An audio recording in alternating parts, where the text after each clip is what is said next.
The Policeman, Abducted by Aliens.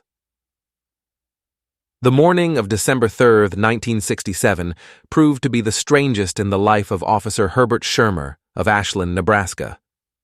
Schirmer's notebook was enriched that day with a bizarre entry. Sighted a flying disc at the junction of Interstate number 6 and 63, believe it or not. At 2:30 a.m., during his usual patrol duty, Schirmer had spotted something that looked like a large soccer, surrounded by flashing lights, at the junction of the two roads on the outskirts of Ashland.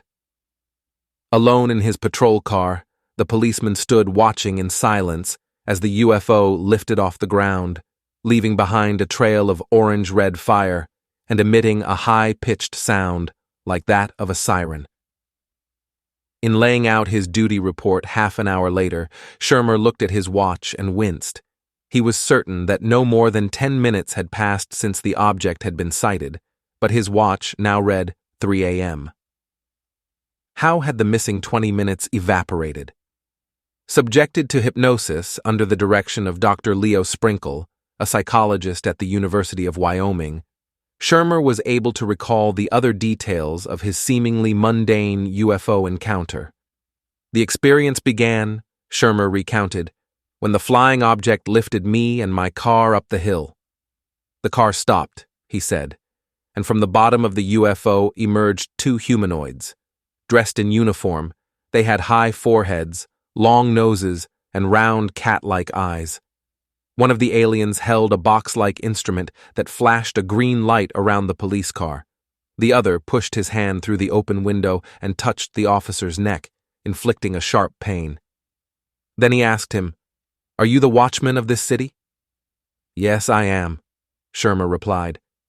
In a deep, imperious voice, without moving his mouth, similar to a slit, the boss of the two ordered, "Guard, come with me."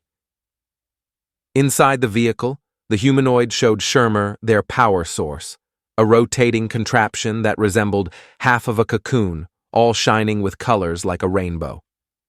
He informed the guardian of the order that the spacecraft employed reversible electromagnetism. Humanoids had come to Earth, Schirmer added, to supply themselves with electricity. The guided tour of the drive continued to a higher level above the operations room, where Schirmer saw all sorts of panels and computers, a map on one wall, and a big screen. The map depicted the sun of a nearby galaxy with 6 planets revolving around it.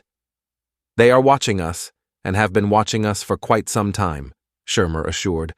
Then the humanoid leader said to him again, "Guard, come with me," and the agent had been taken out of the airship. "What you have seen and heard," were the alien's last words, "you will forget."